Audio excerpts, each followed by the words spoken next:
केंद्र सरकारने प्रस्तावित केलेल्या नवीन बियाणे विधेयकाला म्हणजेच सीड बिलला महाराष्ट्र राज्य किसान सभेने तीव्र विरोध दर्शवलाय। हे विधेयक शेतकऱ्यांच्या बियाणांवरील पारंपरिक व घटनात्मक हक्कांवर घाला घालणारं असून ते बहुराष्ट्रीय व मोठ्या कॉर्पोरेट कंपन्यांच्या फायद्यासाठीच तयार करण्यात आल्याचा आरोप किसान सभेने केलाय। बियाणांची गुणवत्ता सुधारण्याच्या नावाखाली शेतीला कॉर्पोरेट नियंत्रणाखाली नेण्याचा हा डाव असून या विधेयकामुळे शेतकरी बियाणांच्या बाबतीत पूर्णतः परावलंबी होतील असा इशारा संघटनेने दिलाय। त्यामुळे हे विधेयक तत्काळ मागे घ्यावं अशी मागणी किसान सभेने केली आहे।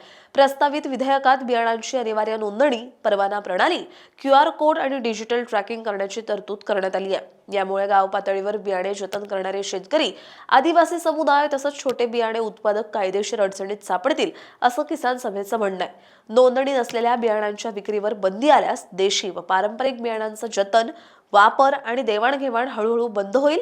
याचा थेट परिणाम जैवविविधतेवर होऊन देशी बियाणांचा ऱ्हास होण्याची गंभीर शक्यता असल्याचंही संघटनेने स्पष्ट केलंय। निकृष्ट बियाणांमुळे पीक नुकसान झाल्यास शेतकऱ्यांना तत्काळ व खात्रीशीर नुकसान भरपाई देण्याची स्पष्ट यंत्रणा विधेयकात नाहीये।